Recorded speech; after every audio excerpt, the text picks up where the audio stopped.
say good morning, good afternoon, good day, good evening to the delegates who have gathered in India and abroad. A tryst with geosynthetics. I could have called it my experiences with geosynthetics, or even better still, my adventures with geosynthetics. Well, I would first say that I would underscore the essence of my talk today. Essentially, conservation of the environment and sustenance and innovation, which is essential for all engineers. Let me introduce my team. I have Gautam, I have Yash, Suraj, they are with me just now.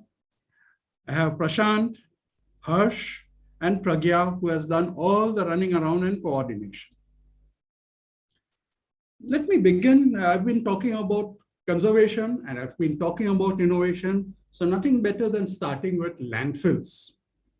Now, our economy is growing. We are shifting from agriculture towards industrialization. And our industries are in nodes, in several hubs. And it would make more sense that the waste of these industries go to a landfill and in a collective way, and much of these wastes are hazardous waste. So it makes more sense that these landfills are as close as possible to these hubs. But then if you're close as possible to these hubs, you're in prime land, you're in premium land, and land is expensive. So we want to utilize the footprint of the land more in waste storage rather than in the containment. And so we are thinking of slim containments. I'm not going to talk about the landfill per se. I'm only going to talk about the containment of the landfills. Now, to store these, we came up with a unique idea of using reinforced soil walls as containment. And this is an idea which we got from our American colleagues in Atlanta, the Donzi landfill, where they had a similar problem. You see, they were running short of land, and they had to keep storing the waste. So they came up with a unique system of reinforced slopes, which were narrow in cross section.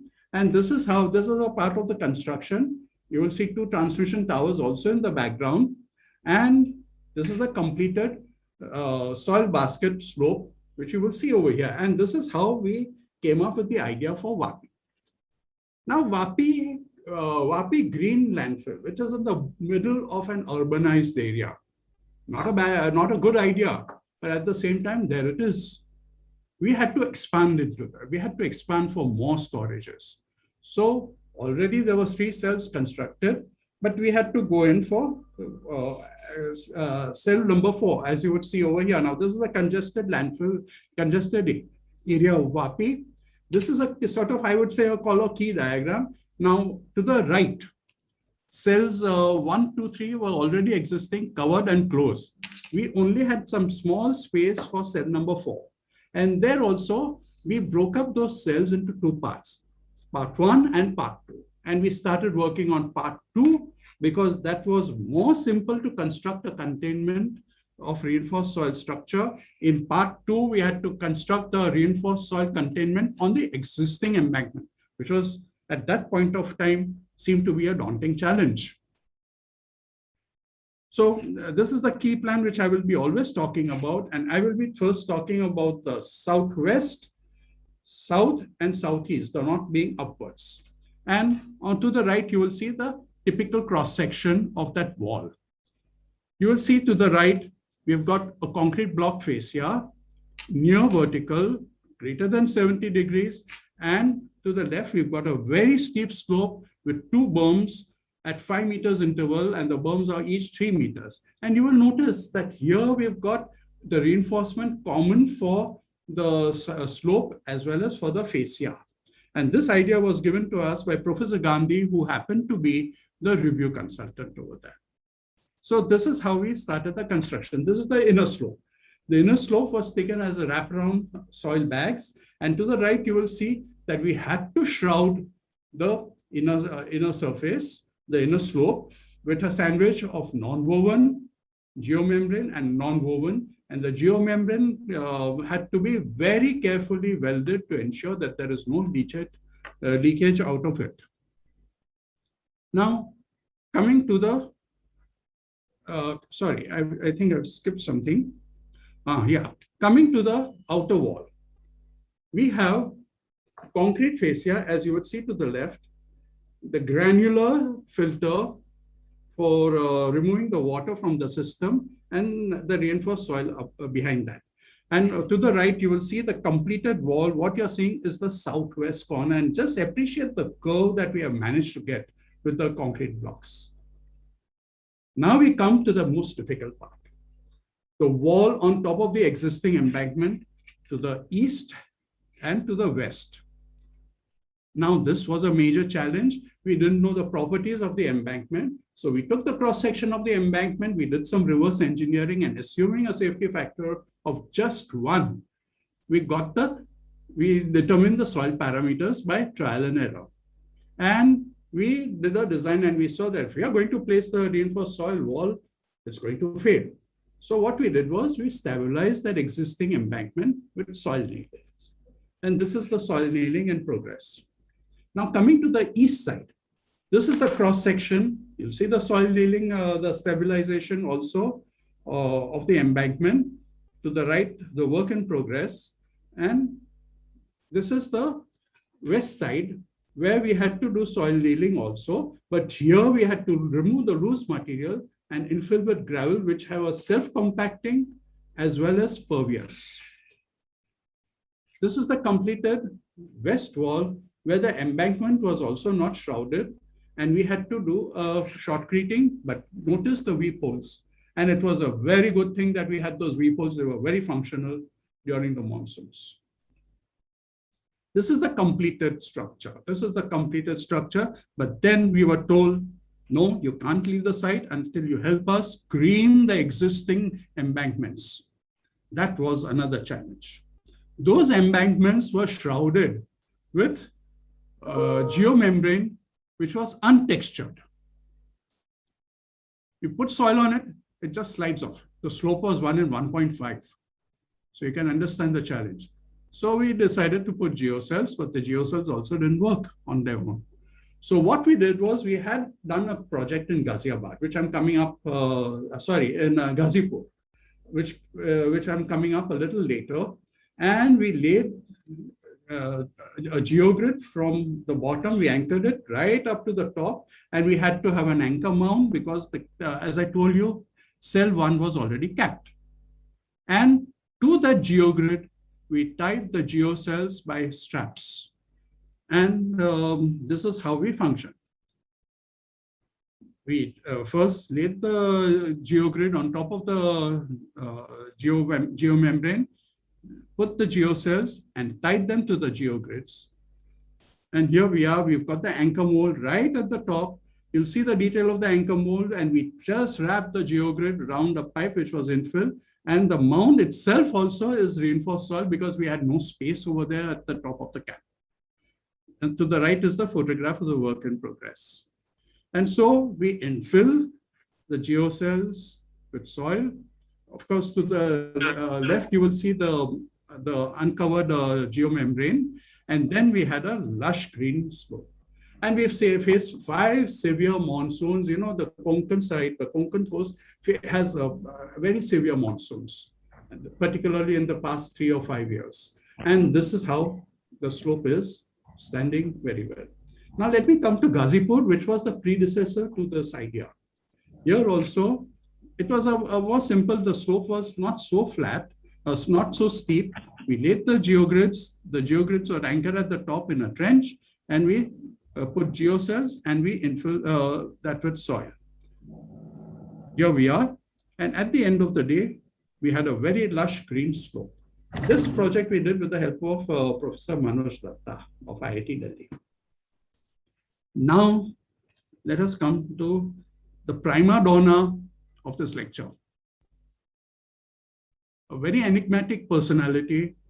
Some people love to hate it and heckle at it.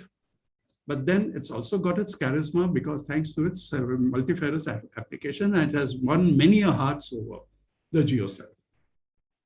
The geocell are nothing but HDPE straps, which are welded together by ultrasonic means, and we get a perfect fit, a perfect fix with ultrasonic welding.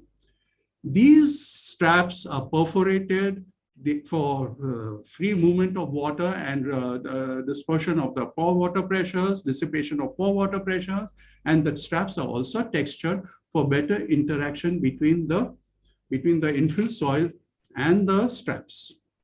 Now, one must remember that this is a three-dimensional reinforcement.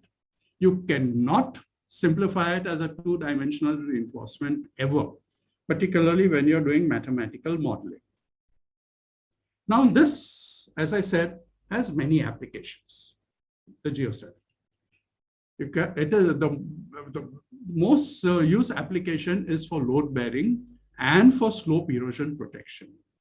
And then we also use it for reservoir and canal linings. We've used it as gravity wall. We've used it as fascia for reinforcement. And it has multifarious applications also in defense. We can make a firewall out of it. We've made bunkers out of it. And well, it's also being used as indoor decor also. You won't believe it. Now, there are certain essential dimensions over here. The depth of the geocell, very important. The well spacing of the geocell, also very important. And that governs the average diameter, or you can say average diagonal of an open expanded geocell. We have D1 and D2, and then we've worked out the average D. And for load-bearing cells, the most important ratio is the aspect ratio, which is D by H. That is the average diagonal to the depth. And that should be as close as possible to 1, either this way or that way, but not too much off 1. You won't expect exactly 1, but well, it has to be more or less equal to 1. Now let's look into the micro aspects, the micro mechanics of the geocell. You have infill soil and you have load coming on it. What happens inside? Because all the cells are infilled, you can only invoke at-rest condition pressures. And then these at-rest condition pressures are transferred from one cell to another cell to another cell, even beyond the load point. And that is what contributes to spreading the load of load coming onto the geocell. And I will explain to you how a little later. But before that, I want to clear the air on one particular aspect, creep in geocells, the most misunderstood. And I would like to demolish the idea of creep in geocells. Well, what is creep? It's a tendency for any solid, including a polymer or including a polymer reinforcement, to permanently deform under the action of an external pressure or stress or load, and it will deform in the direction of that load. Now, before we apply creep, we have to think in terms of whether it is applicable. You have to look into the application of the reinforcement. You have to see to what extent is that stress and strain which is developed into the material. You have to also look to see whether the load is a constant load. You need to have a constant load. There's no creep if the load is periodical. And the most important point is the ability for that system to undergo deformation. And this is what I'm talking about geocells. They're all infilled. Is there an ability to deform? But let's come to some work that has been done by IIT also, which I'll come up a little later. So, under the sustained load, the molecules tend to stretch out, spread out, and that stretches the material and thins the material also. And before we apply any creep factor, reduction factor, we have to apply our mind, as I said. Now let's come to IIT Madras. They did a numerical analysis and they did something really adventurous. They took the geocells, they spread it out, and they took the pattern of that actual curvilinear rhomboid and made a mathematical model out of it.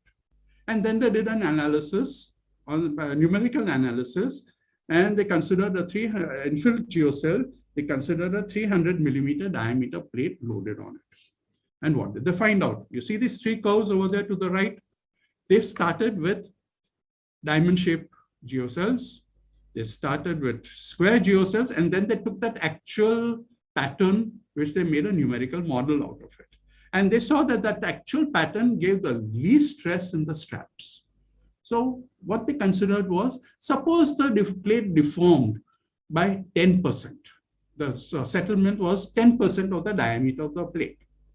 The stresses invoked in the strap, maximum stress directly below the load, was 800 kPa only. And if the plate deformed a massive 40% of the diameter, quite big, the stresses induced into the strap was only 2000 kPa. Now, what do these figures, 800 kPa, 2000 kPa, mean? IIT had taken that strap and they actually did a tensile strength test, and you see the graph on the right-hand side. First, we have the elastic portion and then the plastic portion, and we are only considering the elastic portion. Where does 800 kPa lie? It is hardly 800 kPa is hardly a small percentage, is hardly 0.35% of the yield, elastic yield. And where does even 2000 kPa lie? Hardly 0.85% of the stress at the yield. Now you tell me, with such low values, can you expect creep in the material? And why does the numerical analysis show such low values? Because all the cells are infilled and they cannot, the strap cannot be distorted to that extent. And that is why the stresses are low, and creep just cannot occur under those circumstances in geocells. I hope I'm very clear about it. Now, let us come to the macro level mechanics of geocells. So I am considering two layers. I'm considering a geocell layer on top of the subgrade. Now, I'm assuming that the geocell layer has it's a homogeneous material. It has an elasticity of E1, and the subgrade layer has a uniform E2. Naturally, the geocell has a finite thickness, but the subgrade obviously is of infinite thickness. I am also assuming that there is no loss of contact between the geocell layer and the subgrade layer, and there is only vertical force and there is no horizontal shear. Now, we can do an analysis by Burmister's two-layer theory. Yes, we are getting a very good reduction in stresses below the plate because of this, because of the higher E value of the geocells. But unfortunately, this analysis will only tell you the stresses below the plate, nothing beyond that. And what is our objective? I want to know what is the operative distance of the geocell. How much of geocell can I put for this particular load? So this method was not useful to us. So we switched over to Huang's method, which is an extension of Burmister's method. And we have a series of curves similar to what I'm showing you for different E1 by E2, or that is EG, the geocell E value, and the subgrade E value. Here I've shown you equal to 5 and equal to 50. And on the ordinate, you will get the depth, and on the abscissa, you'll get a factor F. And all these different curves are for different distances of the stress point below the geocell with respect to the radius of the plate A. And delta would be the pressure A multiplied by the radius divided by the E of the subgrade multiplied by that factor F. You'll see that formula to the right. Okay. Now we solved an example. And to the left, this will only give you deformation. So what we got was a deformation curve, as you see on the left. Now taking the ratio proportion of areas and considering the total load coming onto the system and the profile being absolutely similar, we drew the stress curve also, which you see to the right, the full line. And as a trial, we also took an unreinforced, we did the analysis where the material was unreinforced. And we got the dotted curve. So you see the difference. See the difference in the level of stresses and see the difference in the dispersion also. And we saw that the dispersion angle also was of the order of 70 degrees with the vertical. Now, this was corroborated again by tests at IIT Madras. Of course, that was not the real intention. The intention of the test was something different. But by a coincidence, we got something useful. We had, again, geocells, again, 200 millimeter thick. And this time we were loading it on an EPS pad. And that EPS pad was supposed to represent weak subgrade. The CBR was of the order of 1.15 to 1.55%. And the ratio of E for the geocell and the subgrade, the EPS, was of the order of 16.6. And we got an impression on that EPS after the work, after the loading. And the impression also indicated that approximately the dispersion is of the order of 70 degrees. So that corroborated. Now, let me come to an application. The road system. Roads are very required for our growing economy, and roads convey passengers and goods from one point to another point. And you have several types of roads. You have expressways, you have national highways, you have the ordinary state highways, you have the urban roads, and you have the rural roads. But one thing for sure, any class of roads, they assure you that last point connectivity, which the railways cannot promise you. So what is our problem? We need to convert the normal roads into multi-lane expressways for development. We need to construct new roads. And now with the mechanization of farming, you have tractors and trailers and not animal-drawn carts. We have to redesign all the rural roads to cater for this new development. But what are the challenges? Challenges are several and sometimes quite daunting. The challenges are worse upgrade and a dearth of material. Material is not so easily available, and of course, we have environmental constraints and government restrictions for mining the material, which, believe me, I as an environmentalist do support that move. So what do? We have the geosynthetics that come into the picture. Now, before that, I will talk about what is a road. A typical road comprises of two components, the embankment and the carriageway. The embankment supports the carriageway. It sort of distributes the load from the carriageway as well as makes up for the level difference between the subgrade and the carriageway. And the carriageway basically is the pavement, which is a structural entity which we have to design. So these are the components of the road. Now let me come to the embankment component of the road. Okay. Now, when I say embankment, I not only mean the traditional trapezoidal embankment, I also mean the reinforced soil structures, which are very common now for approaches of the highways and roads and even urban roads. And what is the underlying requirement? The underlying requirement for any type of such structure is structural integrity. That is the stability of the structure. And also, the deformations have to be within certain limits. Yes, the structure may not fail, but there's no use if the deformation is beyond the serviceability. So this is what we have to look for when we are designing these embankments. And we have various ways of taking care of the weak subgrade, but we will only confine ourselves to the basal reinforcement for the embankment. And when I say basal reinforcement, I mean geogrids and geocells. Now, what are the types of failures that can occur in any of these type of embankments on weak subgrade? You will have you can have a foundation failure. You can have lateral sliding, also lateral failure, and most important, global failure. Now, in this lecture, since there's a shortage of time, I'm not going to discuss foundation failure and lateral failure. Please see my paper in detail, and we will only talk about global failure. And we take care of global failure by several means, including use of geogrids. Now, various software is available in the market, and these software do take care of, do take into account the geogrids also by making an addition of tensile strength of the long-term tensile strength of those geogrids. Now, we consider the Bishop's slip circle method, which is good enough an assumption for that.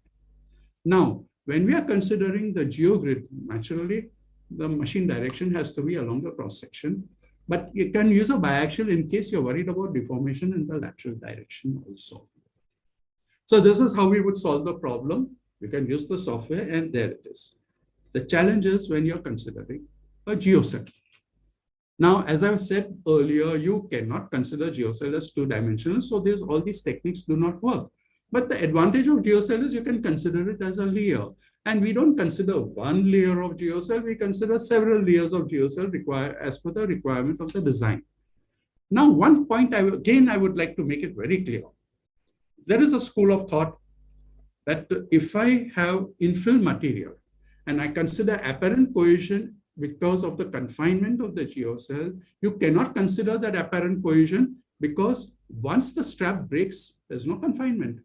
But I would like to remind every one of you that we work with a safety factor. We work with a factor of safety of 1.3, 1.4, 1.5. And I would say even if you have a factor of safety of 1.1, the HDP strap is intact. There's no failure. We are talking of incipient failure, mind you. So I would advocate that apparent cohesion is very much valid. And so I'm going back to the theory of Bathurst and Professor Rajgopal. I hope Professor Rajgopal is in the audience. Well, so considering the Morse circle, I won't go into the details of the geometry. The geometry works out that C tau, the apparent cohesion, is equal to sigma 3 upon 2 plus 1, sigma 3 upon 2 plus tan square 45 plus 5 by 2.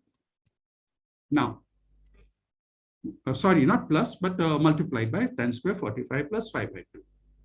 Now, what is sigma 3? That is the at-rest condition pressure within the confinement, which is equal to sigma 1, the vertical load, multiplied by 1 minus sine phi. Phi is the internal angle of friction of the infill. And phi also comes into the picture in all our analysis. Now let's come to the HDP strap, which I say which has not failed. It has its shear strength. And I will say that for the grade of grade of HDP that we use in India over here, I think it's across the board, the shear strength is of the order of 12 megapascals. And what does it depend upon? It depends upon first of all, the grade of the HDP that we are using. It depends upon the depth of the shear strength will depend upon the depth of the geocell, the thickness of the geocell, very important, the perforations and the texturing, and the well spacing also. Now, how do all these parameters come into the picture? Of course, as I said, that the grade, the shear strength depends upon the grade. Now, when I'm talking about the depth of perforations, do not think that the vertical is giving the least path of failure. No, it may pass to certain perforation, but you'll be surprised that inclined path gives the least path of failure because it passes through more perforations, all depending upon the pattern of the perforations. Now, coming to the well spacing, you see the number of straps that come into the picture in a unit length of the embankment depend upon the well spacing. And the closer the well spacing, the more number of straps come into the picture. The straps have to be virtually along the cross section of the embankment. But I cannot have too close a well spacing because I have to keep my aspect ratio as 1. D by H has to be 1. So what do we have now? We have several parameters. We have the angle of internal friction of the infill. We have the apparent cohesion of the infill, and we have the shear strength of the straps at our disposal. And the sum total of everything would be the shear strength of that particular layer of geocell infill with soil. So here it is, we can solve the problem And these are the equations that come into play. We have to count the number of straps and multiply that by the shear strength. Now we took a example. We considered a 4-meter high embankment, and we solved it by RISA. And we solved it with geocells, and we solved it without geocells. With the geocells, with a multiple layer of geocells, we got a safety factor of 1.4, which is acceptable. But without the geocells, without any reinforcement, the safety factor of 1.14. Now, I would like to remind you of one point. Whether you are using geogrids or geocells, you have to improve the safety factor at least to 1 before you start using any of the reinforcement. If the factor of safety is very low, like say 0.7, 0.8, it's useless to even start applying your geosynthetics over here, the reinforcement over here. You'll never succeed. That is our experience also. So this is the pattern. Of course, the figure is not that clear. We need 3 layers of geocell, and we are trying to sort of, the topmost geocell, we are covering the entire embankment for its stability. And then we have 2 geocell layers below that to cover the possible shift of the incipient failure slip circle. Now, let us come to that. I was talking about shear all the while. Now I'll talk about something, the Indian jugaad. We devised an equipment which actually measures the shear strength of a strap. Never done before. So what we did was, this is the machine. Now this machine to the right is a very versatile machine. It not only measures the shear strength of a strap, but by changing the grips, get the ultimate tensile strength also of any geosynthetic reinforcement. And you can check the what should I say, the strap, the well, what is it? The seam peel strength of the wells, by the 4 methods recommended by ISO. So these are, to the left, you will see the grips that we designed for shear strength. And you see we've left a very small gap of 1 millimeter between the 2 grips. One grip is static, the other grip moves at the pace of 20 millimeters per minute, which is the standard ISO speed for all these types of tests. And to the right, you will see the failed strap. And as a result, we of course, we did all the recording by the computer, and we got the shear strength, the elastic shear at 12 MPa on the lower side of the averages. That is how I'm talking about 12 MPa. Fine. Now let's come to the pavement part of the components of the road. Here we are. What do you see? 2 tires and a point A in between and a point B below. If the horizontal strains at A exceed certain limits as specified by the Indian Roads Congress, you get fatigue cracks, as you see to the right. It's also called the alligator crack because it looks like the skin of an alligator. If the vertical stresses at point B go beyond the tensile strengths indicated by IRC, you get rutting. So we have to design to avoid these 2 phenomena. Now there are 2 methods. The mechanistic empirical method, which has been recommended by the Indian Roads Congress, and it has been brought out in IRC 37, 2018, as well as SP 59 of 2019. And we can use the mechanistic empirical method can be solved by IIT PAVE, which is a very freely obtainable software. In the US, they are following the AASHTO method, which is more based on passenger comfort. And they look at the components or the mechanics of the components of the pavement, and they look at the thickness of the components of the pavement, and they look at the magnitude and frequency of the loading due to the axle loads. I would say even now they are moving towards a mechanistic empirical method. Now, one has to consider, you see, we have the reduction of the thickness. You see what we have to consider now, introduction of geosynthetics. Now, what do the geosynthetics do? They can reduce the thickness of your components, the most expensive component, or I would say, or you can retain the thickness of all the components and extend the life of the road. Extend the life of the road, or extend the period between two maintenances also. And also you can use marginal soils, as you will see in my case studies a little later. So whether you're using geogrids or geocells, you can achieve all these three phenomena. Now, obviously, as they say, the geosynthetic has to be nearest to the point of load, as you see in these diagrams. But if the subgrade is weak, you put the geosynthetic on top of the subgrade also. Now, as I was saying, generally, now, as I was saying that we are using the mechanistic empirical, what we are using in the mechanistic empirical method is a modulus. And that modulus improves when we are introducing a geosynthetic by a factor called the modulus improvement ratio, or modulus improvement factor, which is nothing but the ratio of reinforced modulus divided by unreinforced modulus. And when we are using the Ashton method, we have the Lear coefficient, and the Lear coefficient ratio demarcates the geogrid that we are using. That is the ratio of reinforced LC divided by the unreinforced LC. Now, as I was saying, there's a shift, even in the US, from the Ashton method to the mechanistic empirical method. And to use, unfortunately, many of our geogrids still have the tag of LCR.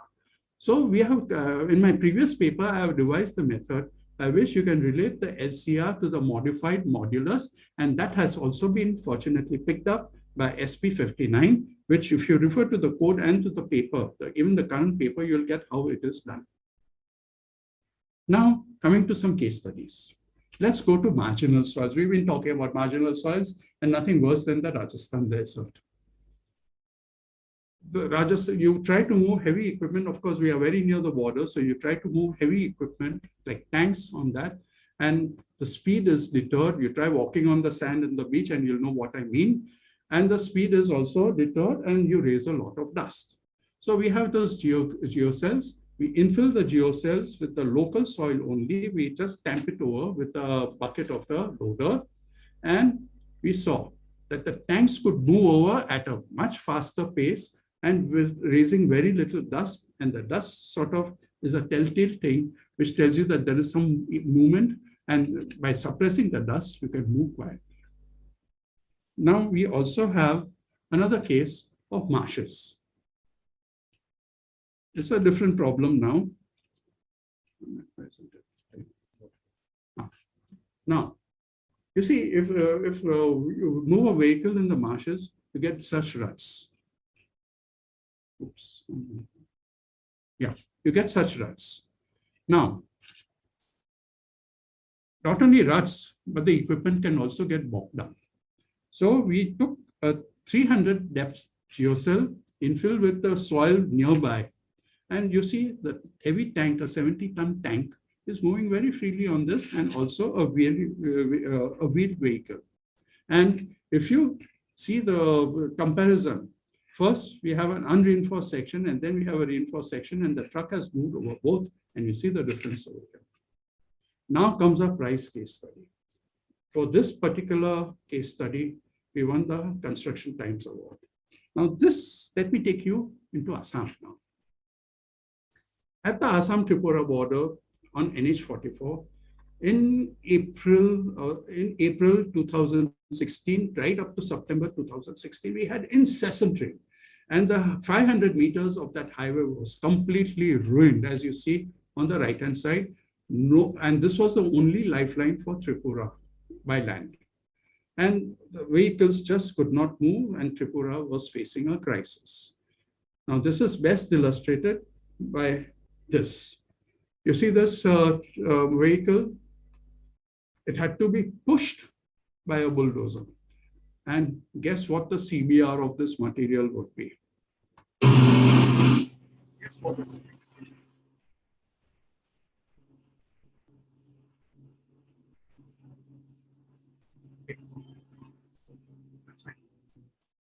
Okay, the CBR was 0.5%. And we were given a challenge. Complete this road because the Prime Minister's office is impatient. Okay, so we considered 2 layers of geocell. We considered the low CBR of 0.5% and we considered 20 MSA. And we constructed the road in 15 days flat. That 500 meters we constructed in 15 days flat, only up to the GSB level, because it was still raining and we did not want to ruin the bitumen. This is what we did. We laid the separator layer on top of whatever we could dress the subgrade. We laid the geocells, we infilled the geocells, and we did the GSB. And here you are. In August itself, we could move very heavy equipment on the unpaved road. And finally, we had the paved road. And after all these years, there have been absolutely no complaints. The roads are, that 500-meter stretch is working perfectly. Now, let me take you to the railways. As a child, I was thrilled with trains. I still am. I'm still in my, I must remember, I'm in my second childhood. Now, what was the problem with railways? They have approach slabs at the bridges so that there is a gradual change in the rigidity. You're moving from a flexible embankment straight onto a rigid bridge, which is not really good from the structural angle. So we had an concrete approach slab in between, and the train moved from the embankment to the approach slab to the bridge. But unfortunately, that approach slab keeps breaking for several reasons, because of temperature variations of the track, the traction of the tracks transferred from the tracks, and the impact loads. And the approach slabs could not be repaired because fixed maintenance periods are there. And you have to work only during those maintenance periods. So we took a trial near Surat, a bridge which had no approach slab for some reason. And that this is on the busy Bombay-Delhi route. And we decided to work on the up line between Baroda and Bombay at Surat. We started with the north bridge, north side. And mind you, we only had a block time of 4.5 hours where we had only time to disconnect the power and do all the work that we could do from the civil point and then restore the power. Just 4.5 hours. So we came up with a section. This was a section proposed by Professor Raj Gopal of IIT Madras. You will see geocells instead of the approach slab. 3 layers of geocell, starting with 1 layer, then 2 layers, then 3 layers as you approach the bridge side. This is in the sub-ballast layer. And this is how the construction proceeded. Remove the tracks, remove the sleepers, then work on the sub-ballast, as you see over here. Lay the non-woven, put sub-ballast material, lay the geocells. This is the first geocell, infill the geocells, and then ultimately we have the track. We have laid the track, we test the track for its what shall I say, alignment and gauge and everything.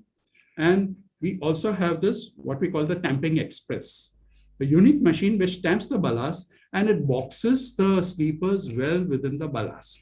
And then what happened?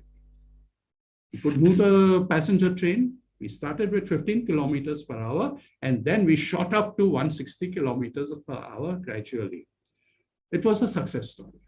There were periodic checks. They checked the gauge, they checked the deformation of the rail, and it was all within the limits. We could move our passenger trains at the required speed, the freighters also at the required speed and the required load. And the success story is such for us in these 9 months that the RDSO has incorporated this section in their guidelines, and soon all the bridges will be having such similar approaches to their bridges. Now coming to another case study, the container yard. Yes, you see, we have containers to be stacked 4 high, 7 high, and invariably the soil is very poor because you have to be near the docks, near the port. Now I've taken a case of Kidapur docks for all cargo. You see, this is the satellite imagery, and this was the case. This was the subgrade that we were faced with. It was earlier used to store World War II material, and then it was given to all cargo to store the container yard. Definitely, we can't use this because we were the containers are very sensitive to deformation, and we couldn't have any failure over there. So we what we did was we had a profile. We made a profile, something like this, where we used the geocells and geogrids. And then on top of that, we had paver blocks. Now the convention is that you have lean concrete. You have densified dense lean concrete. And that dense lean concrete tends to crack in such circumstances. So we had these flexible geocells. You will ask me, why the geogrids? Yes, we have paver blocks at the top, and we have heavy containers and trailers, the tractors, trailers moving on that, curving, braking, accelerating, as well as the stacker of the containers. So we had to take care of that, and the geogrids took care of that. Here is the construction, dressing the subgrade, laying the geocells, the first layer of geocells, and then finally the completed project. And after 2 years, they started stacking the containers. Next is the use of geocells for gravity walls. And this I would have taken case of an Ambi Valley, which is near Lonavala, zone 3 seismicity. Now, a gravity wall of geocells is designed exactly like a gravity wall. Nothing, no rocket science over here, please. And we only check for lateral stability at each geocell layer. So we use this at Ambi Valley because there was heavy erosion of a slope, and that was very likely to undermine the plinth and the foundations of a bungalow. Now, this is the section of the gravity structure over here. And this is that bungalow I was talking about. You see how the erosion has taken place. We constructed the walls stage by stage. And finally, we had a completed wall, as you see on the right. And the left shows the batter, the detail of the batter. We had a 300 millimeter depth of geocell over here. We never cared for the aspect ratio over here, for your information. Then the geocells also could be used as fascia. Yes, we did that for an army mess. The army wanted 3 meters extra over a slope for their parking. And this was in Sikkim, zone 4. We designed it for zone 4. Again, it was a simple design, a conventional reinforced soil design. And we completed the project very well on time. And this is the section. And you see that at top, we got our 3 meters requirements.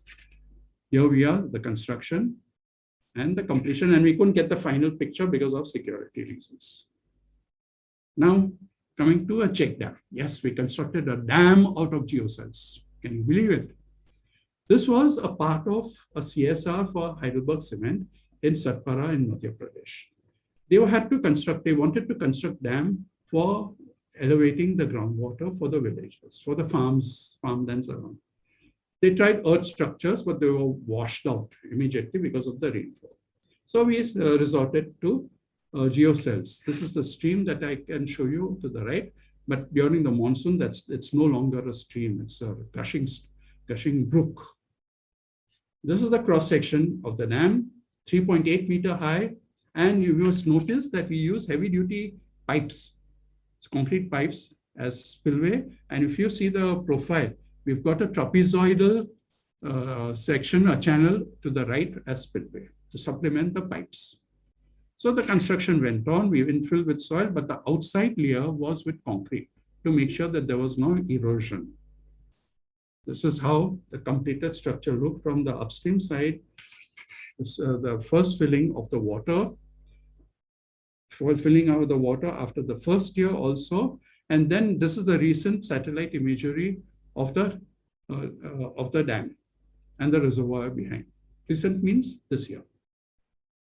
Now, another useful application is erosion protection. And what we do is we lay the geocells, and here we put stakes where geomembranes are not there. Now, people tend to design the stakes for uplift, but that's wrong.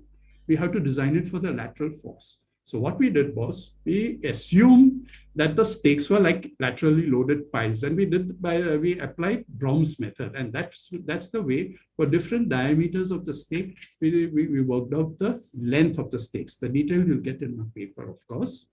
And here's another example of Bogeybill approach, Bogeybill bridge approach, which is on a very crucial highway. And this is at the Brahmaputra River. And because of floods, there used to be, and rainfall, there used to be regular erosion, as you see over here. So we did a section like this with a little berm, and of course, we laid the geocells, we infilled them, and as you see in the circle area, how wonderful that slope has stood as compared to the rest of the part, as you can see over here. So this geocell was finally adopted at the Bogeybill approach. Coming to the last... Sorry to interrupt, Bagli Saab. Please try to conclude within 5 Yes, I'm almost near conclusion. Yeah, thank you. Now, reservoir linings. The geocell can be used for reservoir lining and infill it with concrete. There are several advantages, including the flow advantage. And we have actually calculated the crack width also for 60-degree variation of temperature for a case in Abu Dhabi. And we got a crack width of only 0.1, but not considering the texturing and the perforations, which would further reduce the crack width. Now, here is a case of Abu Dhabi, which I was telling you about, a pond which has withstood all the temperature variations. You will see even the truck moving on the geocells at the bottom of the reservoir. Here's the completed reservoir. And now I've come to the end, Professor Samadia. Thank you. Now, I'll just say, this is not the end. This is the beginning. And a lot of work needs to be done for geosynthetics, for the refinement of geosynthetics, for the refinement of the manufacture, the analysis, the design, and the construction. And for these, we need to do large-scale field testing. Laboratory work is required. And most important, we need to devise sophisticated numerical methods. And you will see how IIT Madras has done that numerical modeling of a geocell. We need something more and more of like that. And we need to work in unison. All the manufacturers, the consultants, the designers, the academicians, and the government, we need to work in unison towards a common goal, and that we have to keep shifting the goal further and further to achieve our excellence. To this, I'm reminded of the verse of Robert Frost. The woods are lovely, dark and deep, but I have promises to keep, and miles to go before I sleep, and miles to go before I sleep. Thank you very much. And if you do need copies of the hard copy or the soft copy, please send us a mail at info@strataindia.com. Thanks very much. And at the end, I must thank IGS, main body, IGS Mumbai chapter, and my management of Strata for giving me this opportunity to make this presentation. Thank you very much, all of you. Thank you. Thank you so much, Bagli Saab. It was an excellent lecture. So now I request Professor Sahu to conclude the proceedings of this particular session. We also be directed to info@strataindia. So thank you, Professor Bagli. Thank you, Mr. Bagli, and it was excellent presentation. Congratulations. Thank you. Okay, so as per the practice in IGS annual lecture, we don't have question and answer session. Okay, so if somebody wants to interact... Yeah, we don't interact in this question If session. somebody wants to interact with Bagli Saab, he can directly interact. Thank you so much, sir. Thank you.